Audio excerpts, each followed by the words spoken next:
Now, Conservatives are also following carefully and fighting hard with regards to the forthcoming hopeful deal with the United States. Mr. Carney promised in the last election that he would be elbows up. He promised that he would negotiate a win, in his words. He promised, and I quote, that he could handle Trump. He promised he would not accept a bad deal. Mr. Carney, keep your promise. Fight for Canada. Don't take a bad deal. We expect a good deal, like you promised. And in fact, Mr. Carney said that he would get an even better deal than we had before. Well, before we had no tariffs. So we expect that he would at least match that. We are concerned about rumors that Mr. Carney might be willing to cave and accept one-sided tariffs that would ultimately put our businesses at a competitive disadvantage. If our aluminum, steel, lumber, and automobile companies are paying tariffs and competing with Americans' businesses that are tariff-free, then we might see a large sucking sound of Canadian jobs moving south of the border. We cannot accept the deindustrialization of our economy. That would put us at an incredible position of weakness while threatening the jobs of Canadians. We don't have to accept that. We need to fight for the good deal Mr. Carney promised. Conservatives put forward a real plan to leverage our natural resources through a strategic oil and minerals reserve that would be accessible to all of our tariff-free allies, to use our massive military purchases as leverage to access tariff-free trade with our allies, to put all of our leverage on the table and fight for Canada. That is what we expect the Prime Minister to do, and that is what we are fighting for. We are hoping that he will get the good deal that he promised. We also want the communities in which we live to be affordable once again. So we are fighting for an end to all gas taxes until Canada Day, which would save you $1,000. It would make it more affordable for small businesses to ship their goods and allow our big businesses to compete with their American counterparts. We are pushing for an end to the industrial carbon tax, the anti-development laws. Let's cut back on bureaucracy, consultants, foreign aid, handouts to fake and phony asylum claimants. Let's stop giving our money away to other countries when we have desperate needs here at home, and let's use the savings to bring down debt, inflation, and taxes. But we all need safety for that to happen, and that brings me back to the core message here today. Our friend Kelly has been fighting to restore safety in our streets and hope to the hopeless. We know that increasingly in this community, drugs are a growing problem. Just recently, there was a community drug alert issued for Waterloo region after 37 suspected overdoses and 1 death were recorded between July 30th and August 3rd. These are not just statistics. Behind every overdose is a child, a parent, a friend, a neighbor. While families suffer, liberals soft on crime, easy policies on drugs have unleashed crime and chaos on our communities. Bill C-5, which repealed mandatory jail times for drug-related minimums, for drug-related offenses. Bill C-75, catch and release bail.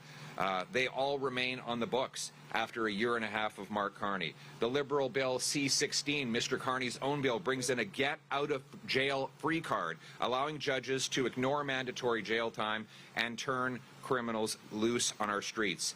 But we are fighting back. Conservatives want tough new laws to lock up serious drug offenders. Anyone caught with over 40 milligrams of fentanyl should get a life sentence. That's enough fentanyl to kill 20 people. These are mass murderers, and they should be treated as such. We also believe that the police need resources to deal with possession of illegal substances, and that is why Kelly has put forward Bill C-240, which will allow courts to order rehabilitation measures, including education, job training, and addiction treatment during custody, and would include rehabilitation in the process. So, simply put, if someone has lost the faculties to make their own decisions and they are in possession of illegal substances, they should be arrested and put in treatment and recovery services so that their lives can be saved. It is not compassionate to leave them face first on the pavement where they will die of a drug overdose. That is not compassion.